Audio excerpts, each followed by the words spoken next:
Baik, kita mulai dengan sedikit recap dulu ya, mundur ke belakang dulu ya. Ke belakang itu kita bicara tentang kriptografi kunci publik, public key cryptography, yang mana, mana nih tablet saya, yang mana kita memiliki dua kunci ya, si contohnya ini si Bob memiliki dua kunci, kemudian kalau sesuatu dikunci dengan kunci publiknya, dibuka dengan kunci privat. Kalau sesuatu dikunci kunci privat, dibuka dengan kunci publik. Kunci publik karena namanya publik, ditaruh di publik, semua orang boleh tahu. Kunci private tidak pernah kemana-mana, hanya ada di kantongnya Budi ini ya. Nah, ketika ini dimulai di makalah yang menggemparkan itu New Direction in Cryptography, yang mana sudah saya bagikan kepada Anda semuanya, mudah-mudahan ada yang udah baca ya, meskipun nggak ngerti juga nggak apa-apa. Ketika itu makalah itu menjelaskan adanya sistem yang seperti ini, memungkinkan sistem seperti ini. Tapi pada zaman itu algoritmanya sendiri belum dimunculkan ya. Orang masih mencari algoritmanya apa gitu ya. The idea atau ide untuk melakukan seperti ini masuk akal, tapi mungkinkah algoritmanya ditemukan gitu ya. Nah, kalau kita lihat dari sejarahnya ini kalau di Amerika itu memang terjadi apa ya perlombaan ya antar kampus-kampus. Jadi kampus-kampus di barat, di timur ya, biasanya kalau di Amerika itu kan antar grup barat, grup timur. Nah, ini ide-ide ini muncul di grup barat, ya di grup barat California ke sana. Nah, grup timur mulai wah ini tertantang nih gimana ya algoritmanya. Maka di daerah MIT di daerah timur mulailah berkumpul-kumpul. Maka grup yang muncul di sana contohnya adalah grup di MIT ya. Terus kemudian mereka kumpul-kumpul juga. Nah, muncullah yang namanya Ron Rivers, Adi Samir, dan Len Edelman. Gitu ya. Kemudian mereka mengarang algoritma yang namanya RSA. Wah, bagus sekali RSA ini. Nah, habis ini nanti kita bahas algoritmanya. Algoritmanya sederhana, tetapi ini justru kesederhanaannya itu yang menurut saya keren. Dan karena ini pagi, mudah-mudahan masih jelas ya. Otak kita masih clear ya. Nah, karena algoritmanya ini penting, karena itu akan digunakan di banyak hal, maka mudah-mudahan ini dapat dipahami. Dan kalau ada apa ya, ada pertanyaan-pertanyaan langsung ditanyakan ya. Jadi jangan sampai menunggu ini ya, menunggu sampai nggak jelas. Oke, saya akan mulai dulu dengan algoritmanya ya ini.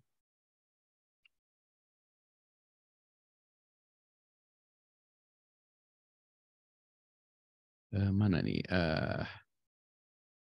Oke, ini dia. Nah, ini saya adopsi dari materi presentasinya Pak Sarwono Sutikno ya, jadi kriptografi kunci publik. Nah, algoritma RSA ini hanya satu halaman ini saja gitu ternyata ya. Nah, algoritma ini seperti saya tadi sudah sitir, ini dikembangkan oleh 3 orang. RSA ini nama akhirnya, last name-nya. Nanti kalau ada teman yang baru datang mohon di-accept ya. Jadi ini nama dari 3 orang penemunya. Jadi yang R-nya ini Ron Rivest ya. Ron Rivest ya. Rivest. Adi Shamir, Len Edelman ya.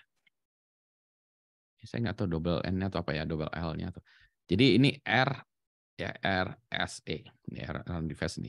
Nah, mereka memang jagoan-jagoan di pakar kriptografi. Jadi nama-namanya mereka itu ngetop lah ya. Ron Rivest ini banyak membuat chipper, dia membuat chipper. Nah, mereka yang berdua lagi ini juga kadang-kadang melakukan apa ya, men-challenge buatan Ron Rivest punya. Ron Rivest buat, mereka yang memecahkan. Oh iya gitu ya. Pecahkan saling memecahkan.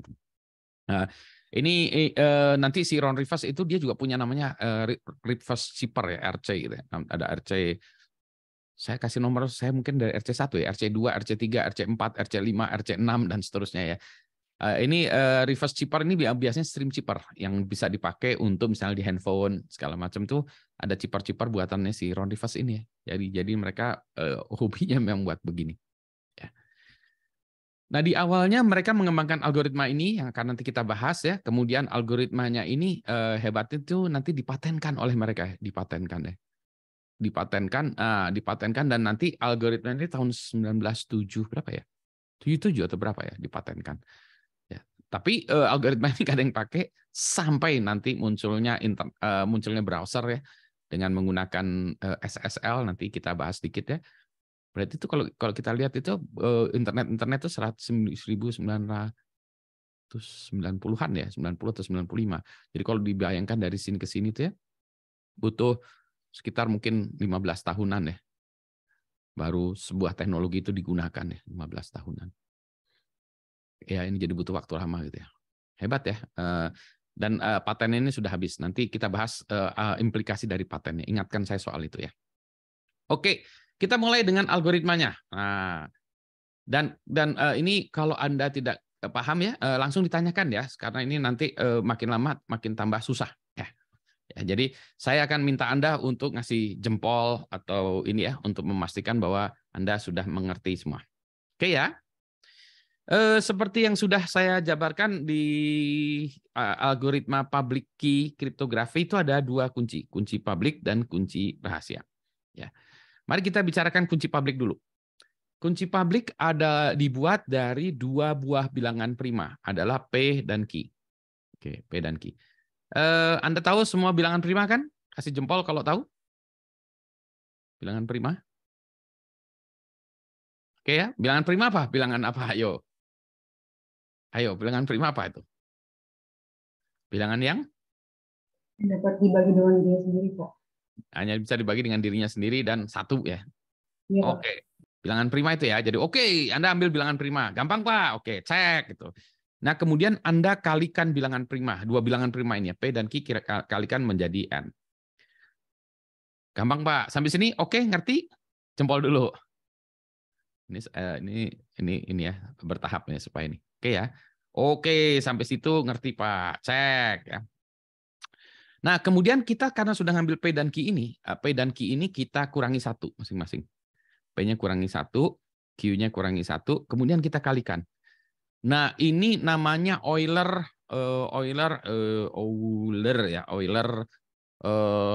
Toysian number ya, namanya gitu ya. Euler, kalau nggak salah gini, Toysian ya, kalau nggak salah tulisannya. Number. Yang mana ya tinggal kita kalikan aja. Ini nanti ada contohnya ya, jadi nanti ada contohnya, jangan khawatir. Ini algoritma dulu, nanti ada contohnya. Kemudian Anda kalikan ini menjadi ya yang P tadi kurang 1, Q kurang 1 menjadi pi n. Sampai sini oke? Jempol? Jempol, oke? Oke? Sampai sini masih oke ya? Masih oke. Pokoknya dikurangi 1, kalikan aja gitu. Nah, sekarang kita cari bilangan E yang kita sebut namanya relatif prima terhadap si pi n ini. Maksudnya relatif prima itu apa, Pak? Relatif prima itu adalah bilangan E ini tidak bisa membagi pi n. Ya, nanti kita ambil contohnya. Jadi bilangan E ini adalah tentu saja ada banyak pilihannya kalau tergantung dari pi n-nya ini ya. Ada pi n-nya berapa gitu. Nanti kita lihat bilangan E-nya ini yang tidak bisa membagi pi n ini. Ya. Sampai sini oke? Bilangan E-nya? Mulai pusing? Ya. Ya ini nggak apa-apa nih, Euler ya, nggak apa-apa gitu ya. Relatif prima terhadap pi n. Sampai ini n-nya, E-nya udah pada ngerti? Atau masih pusing? Ada pertanyaan di sini? Kalau oke, jempol. Kalau tidak oke, tanya. Nggak ngertinya mana yang ini? Tadi kan Pak Ian udah ngerti ya. Apakah oke? Kasih jempol. Kalau nggak kasih jempol, kasih yang nangis itu ya. Nangis atau ketawa ya. Gambar itu. Ayo. Ayo. Nah, nggak ngertinya, tolong diulang lagi ya. Oke. Ya, yang ini udah oke ya, yang ini udah oke. Jadi yang ini udah oke. Saya hapus yang ini dulu ya. Yang ini eraser, yang ini saya hapus dulu.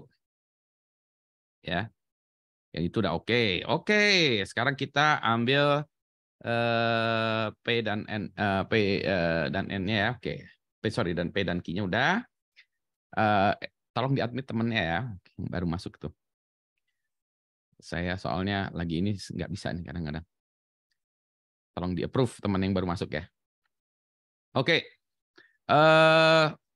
Sekarang kita ada P-1 dan K-1. Ini udah yang ini kan kita ambil dari P dan Q pilihan kita, kemudian kita kalikan menjadi pi n. Sampai di sini oke dulu.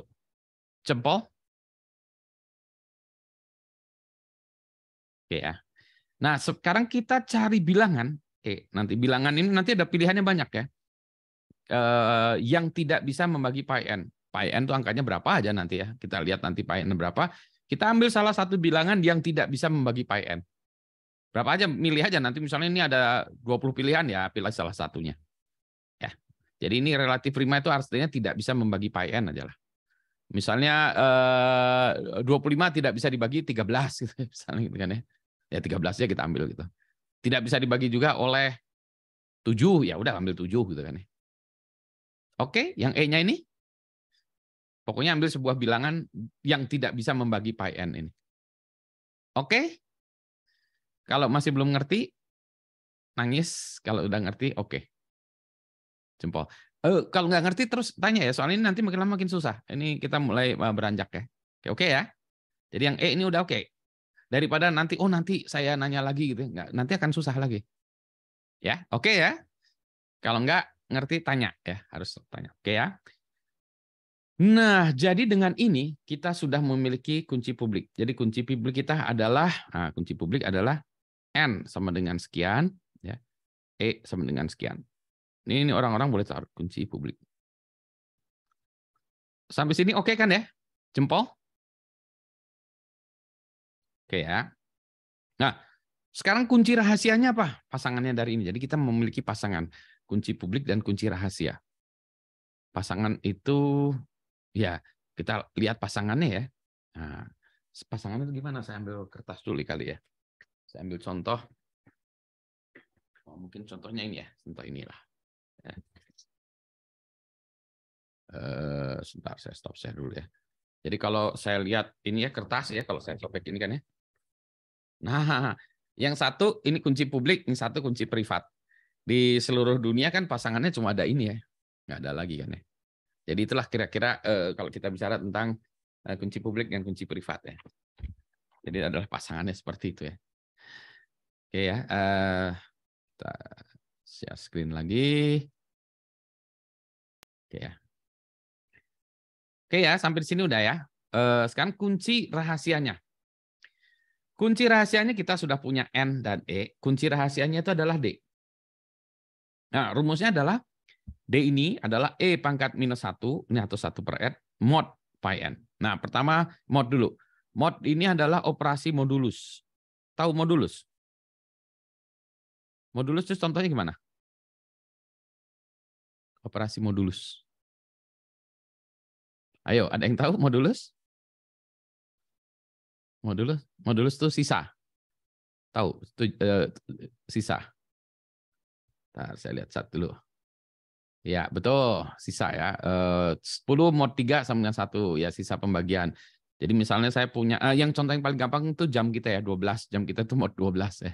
Bagi 12, sudah sisa pembagian. Jadi kalau misalnya 17 mod 12 berapa? 17 mod 12 jadi 5 ya. Bagi 17 bagi 12, 1 sisanya 5. Ya, bisa ya. Misalnya 255 mod 17. Nah, ini berapa nih? Pakai kalkulator dulu ya. 255 dibagi 17 sisanya berapa? Gitu kan ya? Oke, jadi modulus tahu jempol? Modulusnya ini jempol dulu. Kalau udah oke. Operasi sisa. Oke ya, modulusnya oke. Ya. Oke, jadi dia rumusnya adalah ini mau kunci rahasia kita ya, adalah D E pangkat minus 1 mod phi n. Nah, ya, jadi ntar dulu. Ini kan kita udah tahu nih, E-nya udah ada, pi-nya udah ada ya. Sekarang jadi kita peristilah ininya adalah ini ya, D sama dengan E minus 1 mod n. Atau kita E-nya kita kiri ke ini dari ini E-nya kita kirikan D dikali E sama dengan 1, itu kan 1 seper tadi ya. Mod phi n. Gitu ya.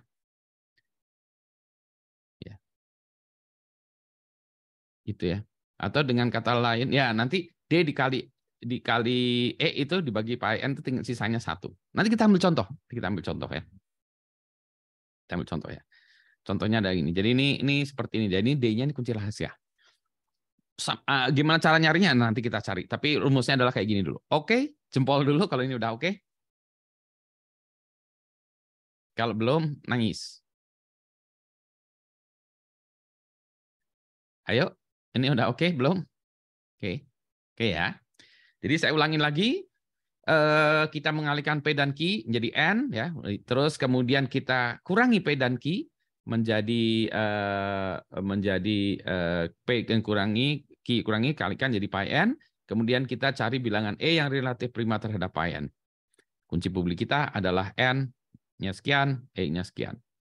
Kunci private kita, kunci rahasia adalah D sama dengan E pangkat minus 1 mod phi n. Atau kita kalikan ke sana, D kali E sama dengan 1 mod phi n. Ya, rumusnya gitu. Nah, kemudian kita, ini mana ini? Sorry. Tapi ini mana? Ini saya. Pointer saya, tak ada pointer saya. Pointer saya. Oke, kita ini ya, pen lagi. Oke. Jadi kunci rahasia, key private, sama dengan D, gitu ya. Dah. Nah, ini jadi kuncinya seperti ini. Kunci publik semua orang boleh tahu. Ini semua orang boleh tahu. Kunci privat hanya kita yang boleh tahu. Ya. Nah, ini untuk keys-nya ya. Setup-nya nih, keys-nya. Udah beres.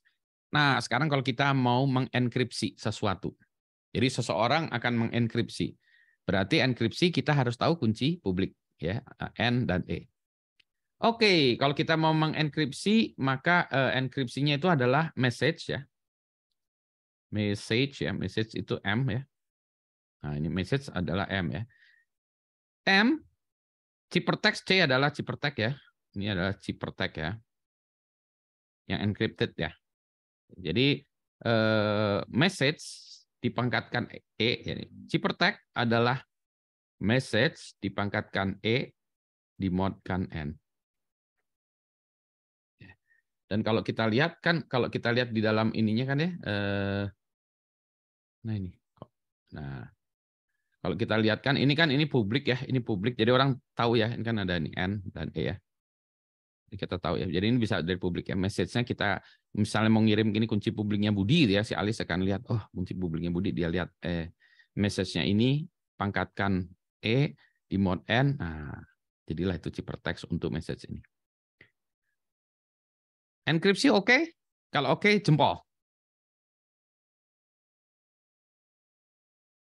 Jangan dipertanyakan kenapa rumusnya gini ya. Ini hebatnya nih, dia nyari rumusnya ini. Hebatnya nyarinya gitu ya. Ya, kunci private status enggak, kunci private itu nanti D ya, angkanya D ya. Itu D-nya angkanya. D kali E sama dengan 1 ini. Ya. Ada lagi? Enkripsi sudah oke, jempol kan ya? Nah, sekarang enkripsi sudah selesai, Pak. Oke. Sekarang saya kalau mau dekripsi gimana? Ntar saya hapus dulu ya, ininya saya hapus dulu, iris dulu. Ya, jadi kalau mau dekripsi, sekarang gimana mau deskripsi?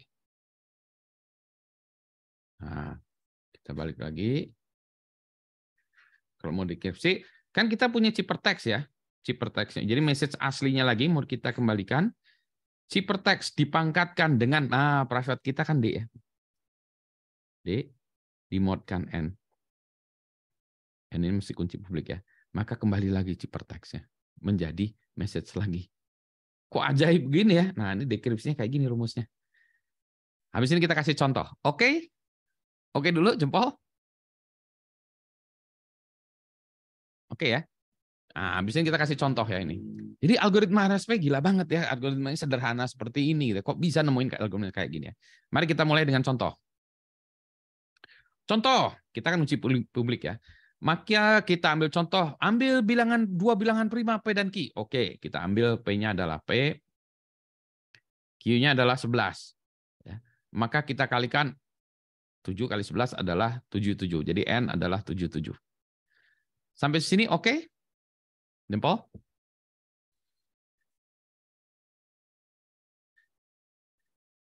Oke, jempol ya.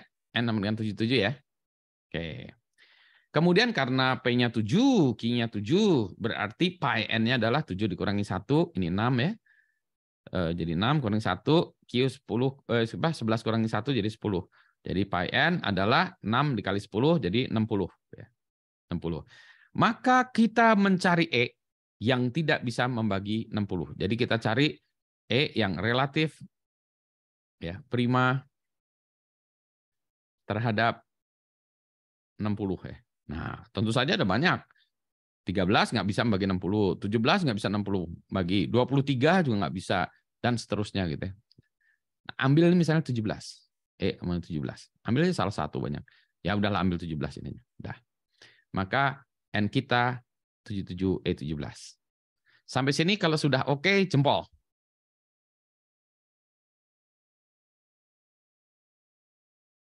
Oke? Oke, sudah ya? Oke. Udah ya, Pak. Oke, beres. Kunci publik beres. Oke, kunci publik udah beres ya. N77, E17. Kalau gitu kita kunci private key-nya, kunci rahasianya.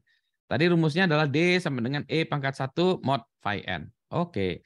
Berarti E-nya kita pindahkan ke sana. D kali E sama dengan 1 mod phi N. Nah, ini ada rumusnya untuk mencarinya. Tapi ini singkat cerita dia dapat ya. D-nya adalah 23. Kenapa demikian? Coba kita cobakan ya. Kan D kali E sama dengan 1 mod phi N ya. Itu sama dengan ya, kalau ini kita ini sisanya 1. Jadi sama juga nih, D kali E mod phi N sisanya 1. Jadi kalau tadi 53 ya, ini untuk membuktikan nyarinya nanti ada rumusnya. Tapi kalau kita nyari 53 dikali E, ini untuk menunjukkan buktinya atau enggak kan ya, itu adalah 901. Kalau di mod 60, 901 dibagi 60 adalah sekian, sisanya 1. Ini sama dengan 1 mod 60. Jadi benar, oh iya benar D-nya 53. Ya, pasti integer. Ya, jadi semuanya ini bilangannya harus integer. Semuanya integer. Karena apa? Karena mod. Operasi mod itu kan sisanya itu selalu integer ya, karena pembagian-pembagian itu kan float ya. Integer ya. Kan misalnya pokoknya semua bilangan integer dibagi integer, modnya pasti integer ya. Kan sisa ya, sisanya. Kan tidak dibagi menjadi floating point ya. Jadi semuanya integer. Sebenarnya ada teorinya, ada teori grup ya, tapi ini angkanya seperti ini, gampangnya. Oke, sampai sini sudah oke? Atau ada yang kurang jelas? Jadi kita punya pasangan, paling D-nya itu ya. Nah, kita punya pasangan adalah ini kunci publik. Ini adalah kunci privat. Sampai sini oke, setuju? Setuju? Oke, jempol. Jempol ya. Jadi algoritmanya cuma gini aja ya. Oke. Mari kita cobakan algoritma ini untuk mengenkripsi. Benar nggak ya mengenkripsi? Ya. Katakanlah kita punya sebuah pesan yang mau kita enkripsi. Pesannya itu katakanlah pesan. Nah, rumusnya apa? Ciphertext adalah C sama dengan M pangkat E mod N kan ya. E-nya kita tadi adalah 17 ya. N-nya berapa? N-nya adalah 77 tadi kan ya. Nah, message-nya kan PEESAN atau apapun ya. Oh, ini bisa macam-macam caranya. Bisa kita misalnya paling gampang kita buat tabel ya. A itu 1 ya. B 2, C 3 dan seterusnya. Bisa seperti ini yang kita ambil contoh itu. Atau kita ambil ASCII table-nya bisa juga ya. ASCII table A itu 65, B 66, C 67 dan seterusnya. Ya. Jadi pesan ini kalau kita ngambil cara yang pertama ini, maka P ini jadi 16, E itu 5 ya, S 19, A itu 1, N ini pesannya. Di 16 ini ya. Maka yang kita lakukan kita ambil satu persatu message-nya. Jadi kita ambil 16 dulu. Oke. Nah, ada 5, maka ciphertext pertama ya ini ya adalah berarti kita ambil message ya, rumusnya adalah rumus yang ini. Message adalah 16 pangkat E pangkat 17 mod 77. Nah, Kita hitung. Ambil kalkulator. 16 sampai 17 berapa? Dibagi 77, sisanya berapa? Sisanya 25. Oke, jadi itu. E adalah 5. Ya, 5. Kemudian ini E ya. 5 pangkat 17 mau 77 jadi S ya. 19 pangkat 17 mau 77 jadi 24.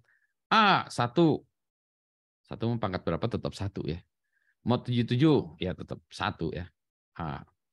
N 14 pangkat 17 mau 77 bagi sisanya 42.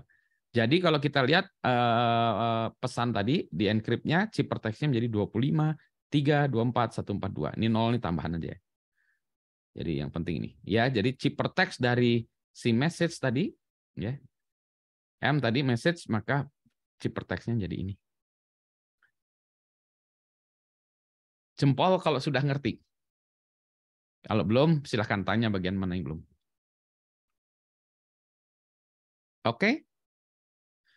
Jadi PESAN tadi dikirimnya menjadi 25, 03, 24, 01, 42. Jadi apapun yang kakak di sini. Oke ya. Ini kita kirimkan nih si ini ya. Jadi ini ciphertext-nya ini kita kirimkan. Set kita kirimkan. Nah, di penerima kan dapatnya itu ya. Di penerima dapatnya ini ciphertext-nya gini. Kita balikan lagi.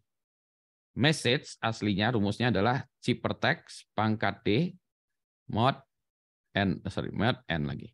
Ini private key ya. D-nya private key. Kalau kita lihat tadi D kita adalah private key 53, N-nya tadi 77 ya. Yang ini private ya. Private key. Oke, maka kita mulai satu-satu lagi tadi. 25 ya, 25 kita pangkatkan jadi 25 pangkat D ya, karena kita yang penerimanya yang punya kuncinya. Kalau orang lain nggak punya ya. 25 pangkat 53 mod 77. Hitung hasilnya 16. Oke. 3 pangkat sekian mod 77 hasilnya 5. Sehingga akhirnya dan seterusnya ya. Sehingga akhirnya 16 5 19 1 14. Jadi ini balik lagi adalah P E S A N, pesan. Balik lagi. Jadi sesuatu yang dikunci dengan kunci publik dibukanya dengan kunci privat, balik lagi. Oke, kalau sudah ngerti jempol.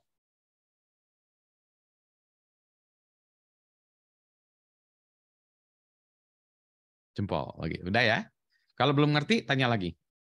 Mumpung ini. Jadi ini RSA adalah the basic of all encryption, SSL dan lain sebagainya. Jadi kalau kita balik lagi ya, nah algoritmanya adalah ini ya tadi ya. Hapus lagi RSA. Jadi kunci algoritma RSA itu adalah ini. Ada pertanyaan dulu sebelum kita lanjutkan algoritma ini dan sudah kita kasih contoh.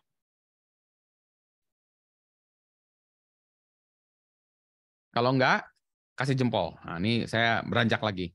Kenapa nggak pakai algoritma RSA terus gitu ya? Kan gampang tadi, bagus kan deh. Jempol. Kita boleh terus?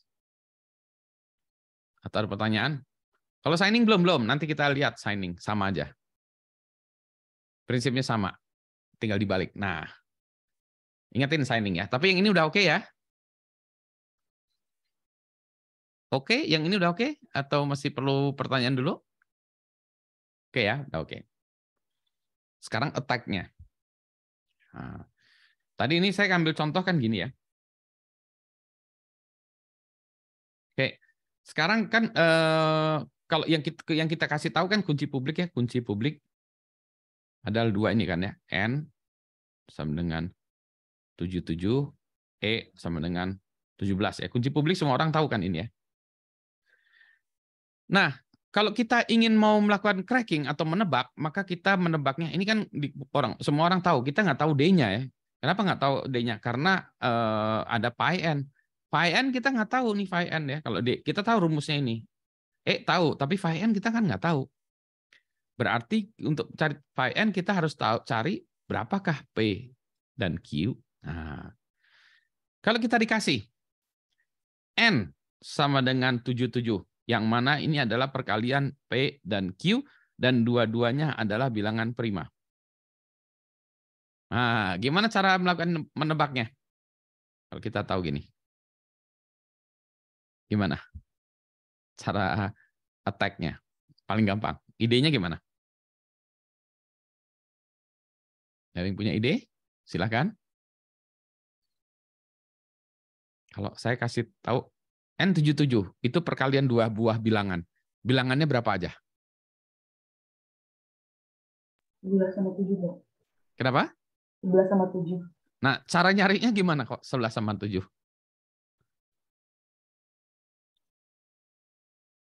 Idenya di kepalanya gimana kalau ini? Ya, kalau 11 sama 7 kan kita udah tahu ya ini. Tapi gimana kok bisa sampai 11 sama 7? Kalau saya suruh buat program, Anda suruh buat program, gimana? Ya. Berarti, nah betul, dibagi dengan semua kombinasi bilangan prima. Jadi, kalau kita punya N sama dengan 77, maka kita bagi dengan bilangan prima dulu. Dengan prima pertama adalah 2, dibagi 2, oh nggak bisa. Dibagi 3, nggak bisa. Ya, hasilnya harus prima lagi. Dibagi setelah 3, 5 ya. Nggak bisa. Dibagi 7, bisa nih dibagi 7, jadi ini satu lagi 11. Ketemu. Ya, jadi kita ngurutin gitu ya. Nah, ini kenapa gampang? Karena tadi bilangan prima kita itu terlalu kecil. Ya. Jadi ini dengan kata lain apa? Ini namanya integer factorization problem. Mengalihkan bilangan prima, ya, mengalihkan bilangan prima P dan Q ini gampang. Kita punya satu bilangan sama bilangan lagi kita kalikan gampang. Saya mau kasih Anda bilangan berapa aja, Anda kalikan, Anda bisa kalikan. Sekarang kebalikannya, kalau saya kasih sebuah bilangan N, berapa faktornya? Nah ini ternyata susah. Tadi Anda harus melakukan go through ini ya, nyoba-nyoba terus ya, nyoba-nyoba terus saja ya. Jadi ini namanya integer factorization problem, namanya IFP. Jadi dulu yang ngasih ide ini tuh sih sebetulnya adalah si Donald Knuth. Jadi sih ketika RSA ngobrol-ngobrol, wah gimana ya kita harus cari sesuatu yang gampang dilakukan, tetapi kalau dibalikin lagi susah. Dia bilang, mengalihkan dua buah bilangan itu gampang. Ya. Memfaktorkannya susah. Ini sampai sekarang ini susah ya di dalam ilmu computer science, integer factorization problem di dalam matematik ini susah. Ya. Jadi ini susah sekali. Oh berarti ini. Oke. Nah kebetulan kita bilangannya P dan Q-nya itu kecil. Ini sebenarnya kita salah karena instruksinya di awal prima besar nih ya memang dan dirahasiakan. Nah ini kita tadi kurang besar. Seberapa besar? Nah misalnya saya ngarang aja nggak tahu nih. Misalnya saya 17928321321321757 misalnya gitu ya. Ini perkalian dua ini misalnya N-nya gitu ya. Berapa P dan Q? Nah, ini susah ya. Karena harus nyoba-nyobain jadi dan Anda harus mengenerate ini ya bilangan prima, ini bilangan prime ya. Anda generate bilangan prima bagi nggak bisa, next prime bagi nggak bisa, next prime bagi nggak bisa, next prime bagi nggak bisa hasilnya. Jadi terus ya. Dan ini merupakan problem yang susah ya. Jadi kalau angka panjang ini susah. Oke. Jempol? Jadi RSA itu bukan yang nggak bisa di-tag, susah. Bukan yang nggak bisa. Sesusah apa sih? Ya, jadi ya, ini sesusah apa? Nah, kalau Anda bilangan integer, kan biasanya N itu integer ya. Integer. Kalau di dalam biasa bahasa pemrograman C, C++, atau Python, atau Java, N itu berapa bit sih? Integer biasanya. Integer itu berapa bit biasanya? Ada yang tahu integer? Di bahasa Inggris? 32 bit gitu? Ya, 32 bit ya.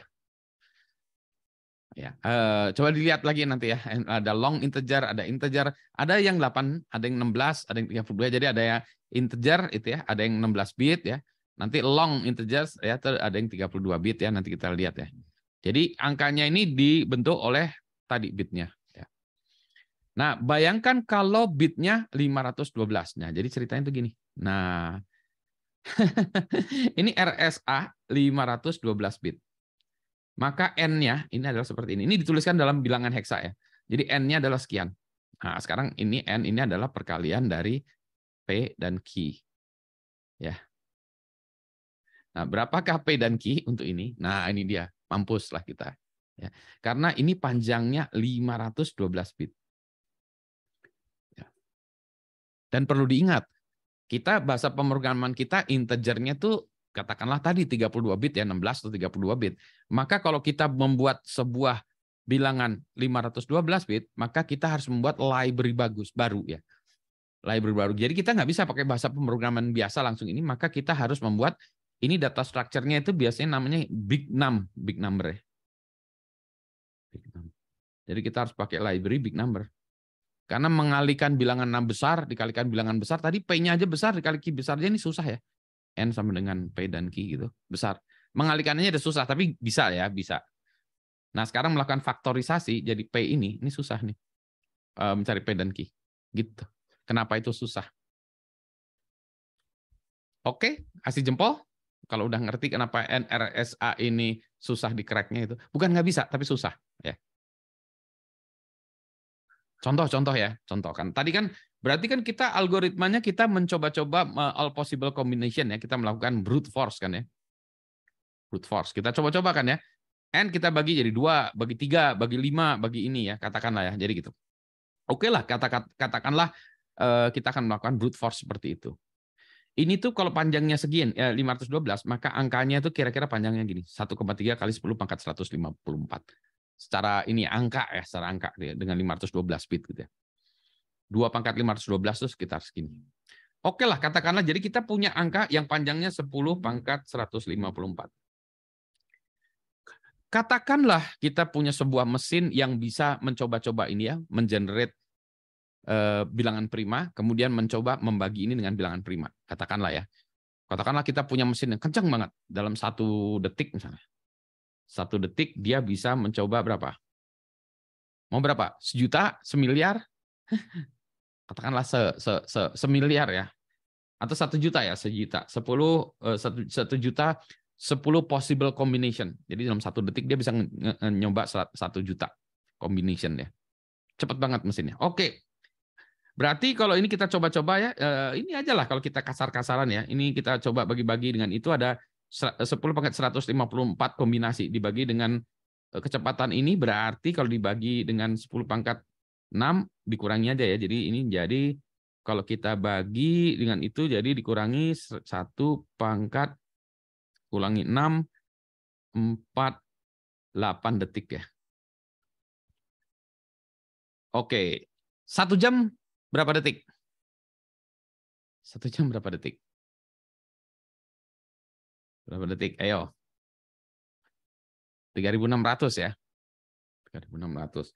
Susah ya 1 jam. Oke, dikatakan paling gampang 1 jam 10.000 detik ya. Kita anggap 10.000 detik lah ya. 10.000 detik ya. Jadi 10 pangkat 4. Jadi kalau kita bagi 10 pangkat 4, jadi 10 pangkat 144 jam ya. 1 hari berapa jam? 1 hari berapa jam? 24. Ya. Kita bagi 100 saja ya. Kita bagi 100. Bagi 100 ya. Jadi kalau bagi 100 ini menjadi 10 pangkat 2 jadi 1042 hari. Nah, 1 tahun berapa hari?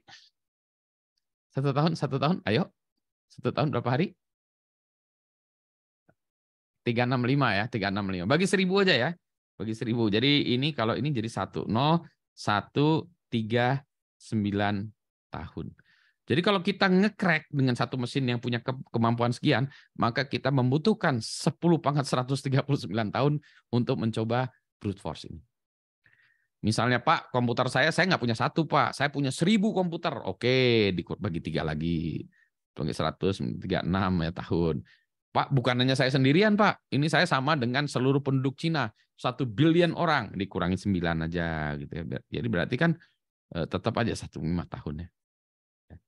Jadi dengan kata lain ya, melakukan brute force, problemnya adalah melakukan brute force ini adalah karena waktunya aja nggak ada.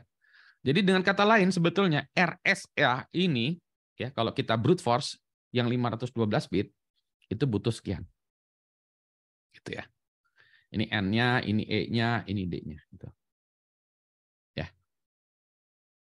Jadi aman sebetulnya. Kecuali kalau ditemukan quantum computing. Kalau ketemuan quantum computing, lakukan brute force, tadi possible combination itu bisa dilakukan dengan paralel ya, si quantum computing. Maka RSA akan bubar jalan dengan quantum computing. Jadi e-commerce sekarang kita akan bubar dengan quantum computing. Maka nanti harus ada quantum kriptografi lagi. Tapi quantum computing ya dengan ini, jadi ceritanya kalau kita bicara quantum computing, semua algoritma encryption yang ada sekarang ini bubar jalan semua. Ya. Karena tadi ini kalau kita lihat ya, masih ingat yang DES itu kan structure ya. Kita lihat ada ini substitusi, permutasi, substitusi gitu-gitu kan ya. Itu structure. Kalau algoritma yang public key itu biasanya problem persamaan matematik. Jadi kayak ini kita adalah problemnya integer factorization problem. Ya. Sampai sini oke? Jempol? Jempol. Jadi kenapa si RSA ini susah di-crack tuh? Masalahnya gini aja sih. Ada lagi yang lain? Yang lain sudah paham atau belum? Ada pertanyaan kah? Sebelum kita lanjut lagi nih, tambah susah lagi. Ayo. Oke. Ada kelemahan lain selain waktu? Ada, bukan kelemahan ya. Sebenarnya kesulitan. Pak, kalau gitu kenapa nggak RSA dipakai terus-terusan aja, kita ganti dengan DES sudah yang private key crypto system, kenapa nggak digantikan dengan public key crypto system? Ya, kan ini kayak gini aja kan, wah ini keren amat ya. Nah, problemnya adalah ini sekarang. Masih ingat ya, misalnya kita mau ini kan ya, mengenkripsi ya. Saya ini kan tadi ya. Ya kan. Enkripsinya di ini adalah ciphertext sama dengan message pangkat ini ya, mod n kan ya. Itu kan ya. Rumusnya sederhana gitu ya. Nah, sekarang misalnya ini pesannya adalah P16 ya. 16 pangkat E mod n. Nah, ya tadi kalau E-nya 17 nggak masalah. Nah, sekarang kita lihat ya. E-nya itu panjang luar biasa ya. E-nya itu panjangnya kayak gini ya, E-nya. Jadi ya, N-nya juga kayak gitu. Jadi kalau kita bilang ya, message pangkat, jadi ini pangkat E-nya ini panjang ya. Besar kali. Ini juga panjang atau besar ya. Nah, gimana rumusnya ini? Nggak bisa kan kita 16 pangkat, wah 3 triliun apa tadi ya, dibagi ini berapa triliun, mah susah. Nah, jadi ini adalah contoh rumus secara matematik elegan ya, secara komputer di programming nggak bisa.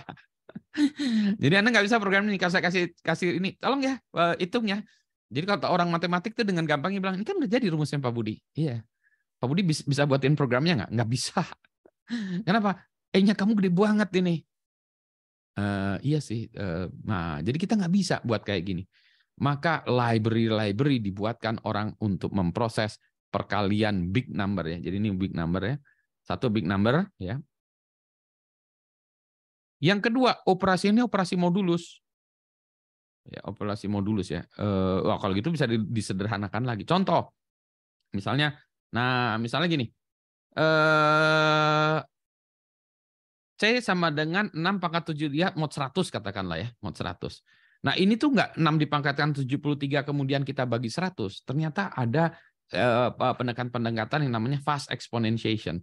Jadi dia ngelihat dari pangkatnya ini ya, pangkatnya ini baru kita turunkan. Jadi pangkatnya itu 73 itu adalah 1 ditambah 2 pangkat 3 tambah 2 pangkat 6. Ya. Nah, jadi dia bisa melakukannya seperti ini, successive square gitu ya. Ya, jadi ini bisa dilakukan dengan cara seperti ini jadi lebih cepat. Ya. Atau dengan kata lain ya, nah ini ya, kalau kita misalnya C sama dengan tadi ya, 6 pangkat 73, ini ada lagi ya, mod yang melakukan dengan cara rekursif ya. Misalnya ini berarti ini 6 kali 6 pangkat 72 ya. Dikeluarin 1 ya, mod 100. 6 kali 6, oke. Berarti ini juga 6 kali 6 kali 6 pangkat 71 mod 100. Nah, oke. Berarti ini 36. Oke, turunin lagi ya. Jadi ini 36 dikali 6 kali 6 pangkat 71 mod 100 ya. Ini kita kaliin dulu, sisanya kita taruh di situ. Turunin terus ya. Bisa juga gitu, rekursif ya. Wah, tapi ini lama banget ya, lama. Ya, jadi komputasinya berat sekali. Ya. Maka kita harus cari-cari ini fast exponentiation, ya, gini. Ya. Maka tadi yang kita sebut ini tuh sama dengan 16 mod. Jadi 16 mod 100 ini artinya adalah, maka sisanya adalah 16 ya. Jadi dengan rangka yang lebih singkat ya, jadi pada rekursi yang banyak ya, maka kita bisa melakukannya kayak gini. Ya. Nah, algoritmanya keren, di crack-nya susah, dipakainya juga susah komputasinya. Bayangkan, ini kita satu byte aja atau 1 byte ya, misalnya 16. Kita pangkatkan ini, wah repot sekali ngitungnya. 5 pangkatkan ini cuma 1, 2, 3, 4, 5. Ini cuma 5 bytes ya. Bayangkan kalau kita punya filenya misalnya 1 mega. 1 mega kan harus melakukannya gini 1 juta kali ya, 1 juta kali. Maka komputasinya ini terlalu berat ya, melakukan dengan angka yang kayak gini tuh terlalu berat. Sehingga prosesor-prosesor yang sekarang itu, waduh ini nggak cocok. Maka harus orang membuatkan prosesor yang namanya crypto card, yang dia memang kerjaannya itu untuk memproses big number dan operasi modulus, terutama operasi modulus ya. Sehingga dimasukin situ cepat keluar nih gitu. Jadi itu ya. Ini assuming kita 512 bit ya. Jadi 512 bit, terus sekarang nggak dipakai. Kenapa? Karena 512 bit bisa ada attack-nya. Wah, gini aja ada attack-nya ya. Maka ini kita naikkan lagi, katakanlah menjadi 1024 bit. Kalau kita 1024 bit, ambil asumsi ini panjang bitnya ini jadi panjangnya jadi 2 kali lipatnya, 1024. Kalau kita menjadi 2000, nah ya, jadi kalau kita menjadi katakanlah bitnya menjadi 2048, nah berarti ini panjangnya 4 kali yang inilah ya. Kalau kita 4096 ya, adalah ya mungkin berapa kali lebih panjang dari ini ya. 8 kali lebih panjang dari itu ya. Jadi lebih panjang, lebih komputasinya menjadi edan-edanan gitu. Jadi biasanya kita bilang secukupnya aja keamanannya gitu ya. Maka kalau kita bilang RSA, nanti orang bilang RSA kamu berapa bit? 1024, 2048, atau 4096 ya panjang key-nya. Semakin panjang key-nya tentu saja semakin secure, tapi komputasinya semakin tinggi juga ya. Tinggi. Jadi inilah yang tidak diinginkan oleh orang-orang. Bayangkan dulu internet dilakukan dengan komputer-komputer yang kecil. Maka dulu-dulu ya kita 512 bit aja. Sekarang 4096 sudah bisa lah digunakan. Ya. Ada pertanyaan sebelum ini kita sudahi. Jadi RSA adalah itu. Kalau udah ngerti, jempol. Nanti kita baru balik lagi ke penggunaannya. Oke ya. Sambil mikir kalau Pak, kalau saya ingin untuk yang panjang ya tadi ya. Nah, tadi kan. Ini saya clear dulu aja ya. Jadi ceritanya kemarin awal-awal tuh kita pengennya private key crypto system ya. Private key crypto system misalnya contoh DES gitu ya. Itu komputasinya cepat ya. Komputasi cepat ya. Nah, cuma ada masalah kemarin. Kalau kita lihat private key crypto system adalah key-nya ya, key. Gimana memberitahukan kunci antara kedua belah pihak, antara si Alice ya, si Alice nih, Alice dan Budi ya, dengan Budi ini gimana cara key exchange-nya ya, key exchange-nya. Jadi yang kedua, key-nya kan meledak eksponensial ya antara Alice Budi, Alice Charlie dan lain sebagainya gitu ya. Jadi ini tuh kita pengen ya pakai private key crypto system tetapi kuncinya yang susah. Nah, sekarang jadi kita kalau gitu gini aja ya. Si Alice dengan Budi, nah dia bilang misalnya kita menggunakan kuncinya ini kita key exchange dengan public key crypto system. Jadi misalnya Budi nih ada kuncinya ada 2 kan ya, kunci publik ya, kunci publik BR gitu ya, dan kunci private ya. Nah jadi si Alice bisa bilang Saya ingin kita mau komunikasi ya. Saya membuat kita pakai kuncinya, kita sebutnya make session key. Key session ya. Diambil aja dari langit. Dari langit diambil misalnya apa? Bandung 1 2 3 gitu ya. Ya.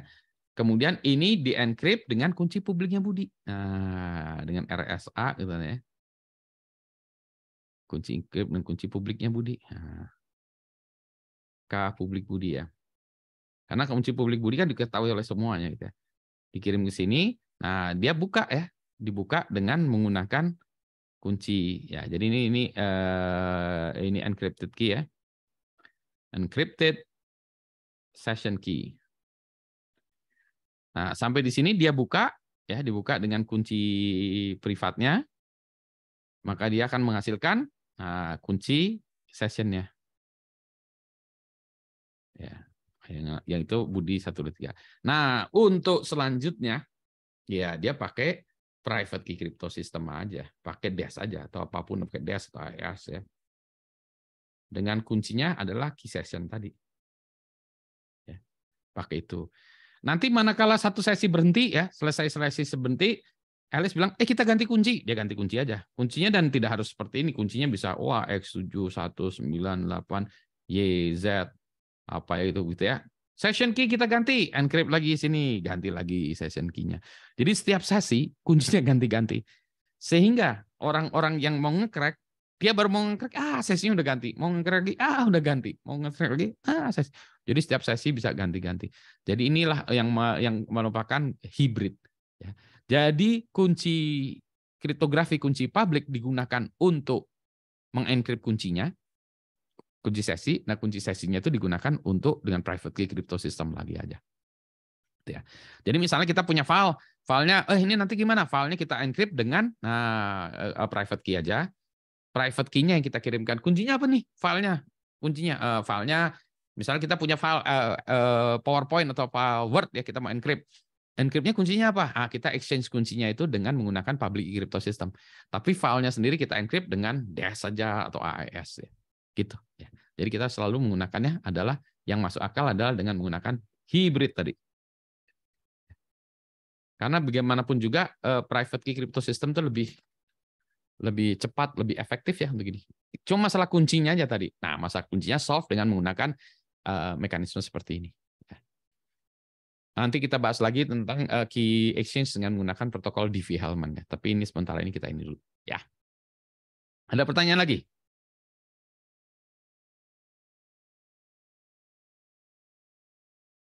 Oke. Tidak ada? Kalau tidak ada, jempol dulu. Jempol. Jempol.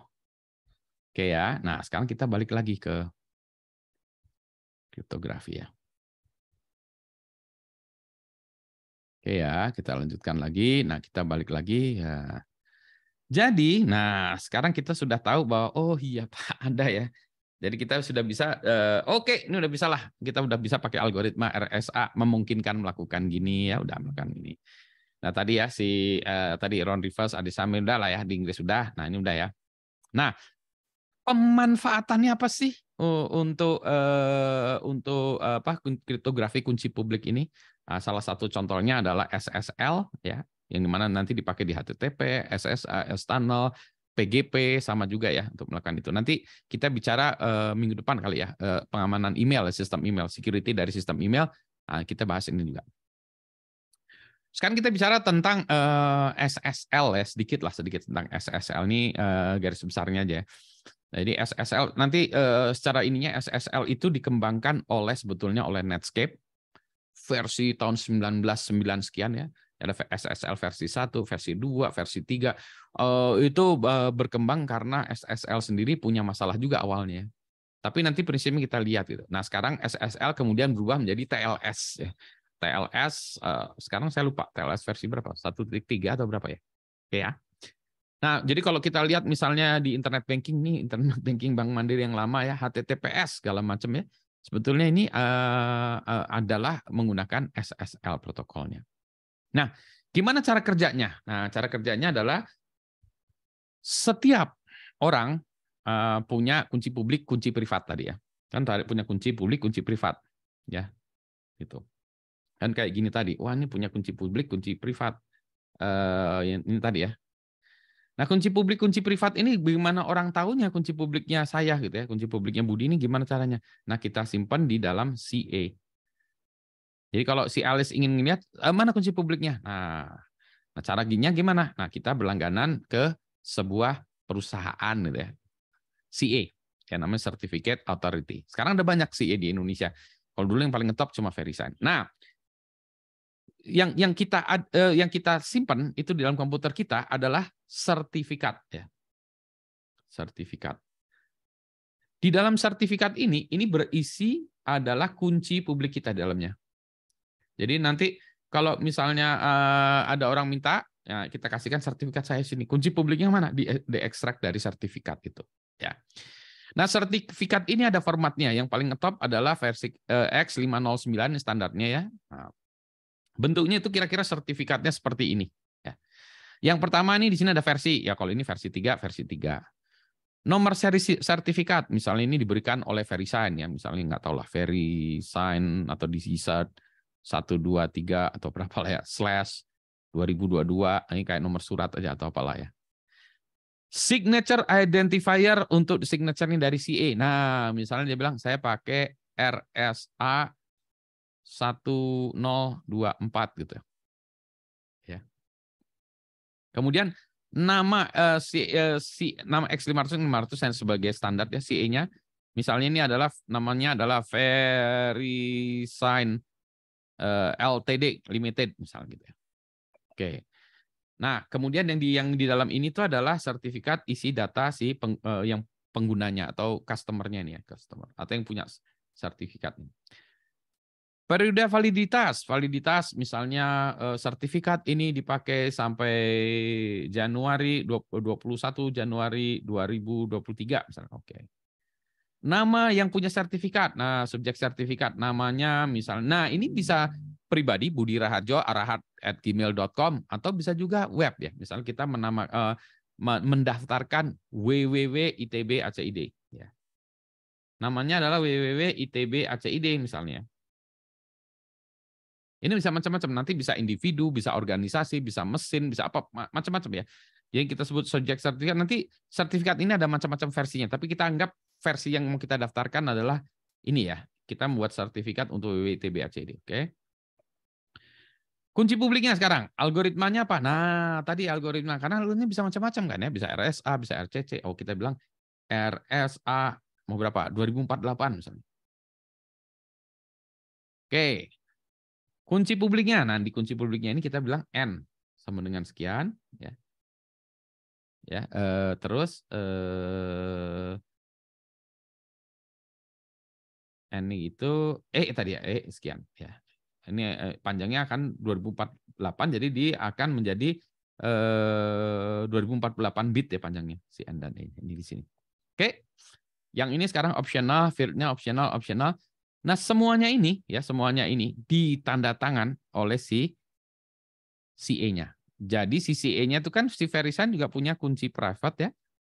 Ada kunci CA, ada kunci publiknya ya. CA ya. Nah, ini desain dengan kunci private-nya CA. Sign, set, diletakkan di bawahnya sini. Tag. Nah, ini tanda tangannya CA. Dengan kata lain dia bilang, kunci publik yang milik Budi Raharjo, kunci publik merek www.itb.acid adalah kunci publiknya ini. Siapa Anda? Saya VeriSign. Ya, ini saya datangkan dan saya tanda tangan dengan ini VeriSign menyatakan bahwa kunci publik www.itb.acid adalah ini gitu. Ya. Tanda tangan. Ini sebetulnya sama dengan KTP ya. Kalau KTP kita yang lama tanda tangannya ada KTP dan nama ya. Tanda tangannya kalau dulu camat. CA tanda tangan CA. Jadi ini camat ya seperti itu. Jadi ini benar sama-sama seperti KTP sih sebetulnya. Ada nama, alamat segala macam ya, foto tanda tangan CE gitu. Kalau ini juga sama, nama segala macam ya. X509 itu ada www.itb.acid, bikin ITB adalah Institut Teknologi Bandung, web server, macam-macam lah di ini X509 500 ini ada ininya. Ya. Ya. Terus kemudian ditandatangan oleh CA. Gitu ya. Jadi ini adalah sertifikat digital. Pak, kalau selain CA-nya VeriSign ada lagi nggak? Ada DigiCert, ada apa? Boleh nggak buat CA sendiri? Boleh aja gitu ya.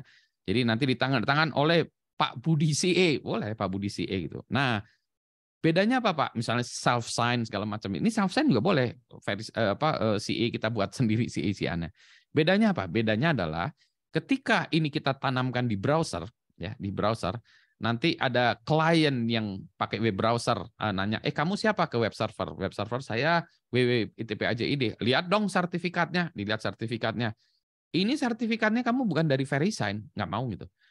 Nah, jadi si web browser kayak bangsanya Firefox segala macam ya, Safari segala macam, dia hanya mau terima sertifikat yang ditandatangani oleh CA tertentu. Jadi dia ada daftar CA yang mana dia akan mengatakan, oh oke, kalau ditandatangan VeriSign, DigiCert segala macam oke. Kalau ditandatangan Pak Budi dia bilang, sertifikatnya dari unknown sertifikat ini questionable. Ya. Technically sih boleh-boleh aja kan, kita cuma butuh kunci publiknya sebetulnya ya untuk di sini kan ya. Tapi kan ini kunci publiknya jangan-jangan ini bodong CE-nya ya. Kunci publiknya siapa ngaku-ngakunya www.itb.ac.id kan bisa jadikan man in the middle attack kan ya kalau si VeriSign-nya CE-nya nggak kredibel. Ya. Jadi X509 ini hanya format sertifikat. Nah, jadi kalau kita lihat tadi ya, kalau kita lihat ini misalnya HTTPS ini kalau kita klik gitu ya, nanti dilihat, saya nggak tahu ya ini tampilan versi lama ya. Jadi kalau kita lihat ya HTTPS bentuknya kayak gini, tek ya. Issue to, nah ini tadi ya subjeknya adalah IB Bank Mandiri KOID. Jadi ini sertifikatnya untuk IB Bank Mandiri KOID. Kalau ini dipakai oleh mail.bankmandiri. Ini dia akan bilang enggak, sertifikatnya untuk IB, bukan untuk mail Bank Mandiri KOID, nggak boleh, beda nih. Ya. Maka ada juga sertifikat yang dia star, bintang ya. Semua Bank Mandiri KOID sertifikatnya ini, wah boleh juga, tapi itu rada ini juga ya, rada kadang-kadang kita nggak bisa kayak gitu, tapi boleh juga sih kayak gitu ya, boleh pakai bintang boleh. Tapi ini sertifikatnya adalah ini khusus yang ini adalah IB Bank Mandiri KOID. Ya ini tadi subjeknya ya, subjeknya. Terus issued-nya ini, nah ini CA-nya. CA-nya adalah VeriSign ya, SCOM, CPS, Incorp, ini segala macam ini VeriSign CA-nya yang mengatakan ini. Sertifikatnya adalah ini, validnya tanggal sekian. Oke, kalau kita lihat detailsnya ya, kita masuk ke tab detailsnya nih, tab detailsnya. Maka di situ ada serial number kayak tadi ya. Jadi ini X509-nya kayak gini tadi. Signature algoritmanya adalah RSA yang di MD5. Nah, kita belum bicara hash, nanti minggu depan kita bicara hash function sedikit ya. MD5. Nah, ya ini hash-nya. Ya, ini signature algoritma adalah RSA yang di MD5. Issuer-nya VeriSign, valid-nya ada, valid from to, subject-nya adalah ini. Nah, public key-nya. Nah, ini di public key-nya adalah ini ya. Ini gabungan N dan E ya. Di sini ada di sini. Gitu. Ada pertanyaan tentang sertifikatnya ini dulu. Nanti baru kita lihat di SSL-nya penggunaannya. Ada pertanyaan? Atau jempol kalau udah oke?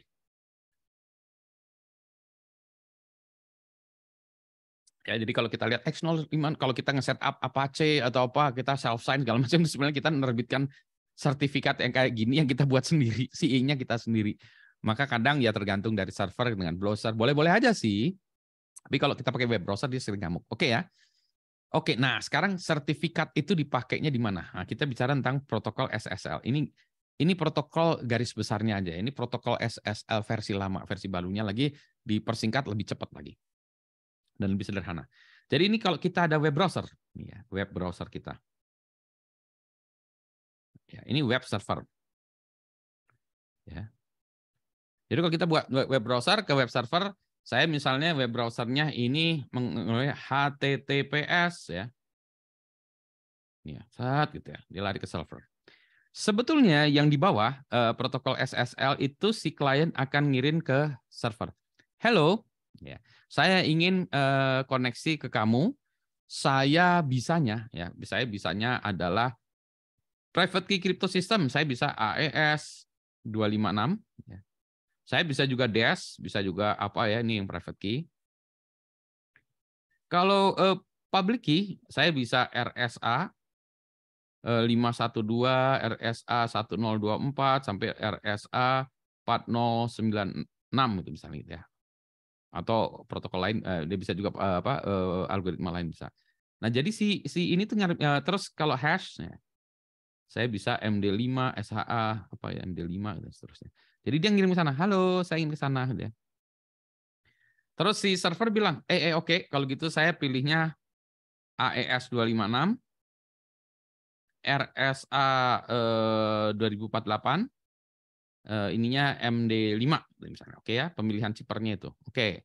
By the way, nah dia ngirim juga ke sana X509-nya. Saya itu IB, Bank Mandiri, KOID kirim tadi saat. Oke. Nah, si klien ini ya sebetulnya dia bisa membuka X509 kan dia dapat X509-nya. Terus dia buka public key-nya ya. Jadi dia dari sini diekstrak public key. Public key dari server ya. Nah, optionally dia juga bisa ngecek benar nggak di public key servernya. Dia bilang, oh ini dari Verisign, dia IB Bank Mandiri, valid nggak, segala macam ya. Kalau dari server CA yang nggak jelas, dia bisa nolak segala macam. Oh oke. Kalau katakanlah semuanya beres, oh oke, saya ambil public key-nya ya. Oh ya berarti saya udah tahu public key server itu. Nah, kemudian si client ini tadi mengambil session key. Yang ini session key adalah nonce ya. Nonce atau session key. Dia ambil. Oke, kalau kamu benar-benar IB Bank Mandiri KOID, saya challenge kamu. Coba saya kirim kamu adalah morning 1992 katakan. Dikirim dan dia di-encrypt dengan public key-nya. Public key server ya. Encrypt aja saat. Kirimkan ke sana. Challenge benar nggak kamu ya. Saat. Si server karena punya ini dia buka dengan kunci publiknya kunci private-nya dia ya. Kan dia punya ya kan ini di-encrypt dengan kunci publiknya, dibuka dengan kunci private. Keluarlah dia morning 1992. Oke, dia bilang, berarti kamu adalah morning ya 1992. Oh, berarti si klien bilang, oh iya benar, kamu web server yang bersangkutan. Benar. Ya. Nah, yang sekarang sebetulnya kebalikannya ya, kebalikannya yang sekarang nggak dilakukan ya. Si web browser kita, ini langkah nomor 3 itu ngembalikin juga. By the way, saya X509 saya ini. Nah, kita bisa menanamkan di web browser kita sertifikat kita juga. Ya. Saya adalah ini. Oh, sekarang kebalikannya. Sini nge-challenge. Oke, kalau kamu katanya itu, ya diekstrak lagi public key-nya, saya challenge kamu adalah misalnya gajah 10 ya. Kirim lagi. Di-encrypt dengan kunci publiknya. Ya. Kirim. Sana. Karena dia punya kunci privat, ekstrak ke privatnya ya. Dibuka, ketemulah gajah 10. Nah, kirim lagi. Gajah 10 kan? Oh iya benar. Berarti web server juga bisa bilang, oh iya benar kamu klien yang ngakunya itu. Nah, ini optional ya. Yang ini dulu nggak dilakukan ya. Nanti kita bicara beyond identity itu dia ini ya. Nah, ya, jadi sebetulnya ini kan seperti itu ya. Jadi bisa jadi ya, misalnya ini nggak seperti itu ya, dia nge-challenge juga ya. Oh jadi kalau gitu kunci simetrisnya adalah merupakan gabungan dari itu kedua misalnya. Ya. Jadi kuncinya jadi adalah morning 1992 gajah 10 misalnya. Gitu ya, bisa jadi itu. Jadi habis itu kuncinya kunci simetris saja. Jadi SSL di belakang tuh HTTPS itu sebenarnya enkripsinya itu di bawahnya itu adalah private key crypto system dengan algoritma yang dipilih misalnya algoritmanya AES tadi ya. Tapi kuncinya itu di exchange di ini di SSL-nya ini. Ya. Kuncinya. Ada pertanyaan? Ini protokol sederhananya ya. Nanti ini SSL saya lupa nih SSL versi berapa yang kayak gini. Sekarang yang baru-barunya ini TLS ya. 3 kalau nggak salah.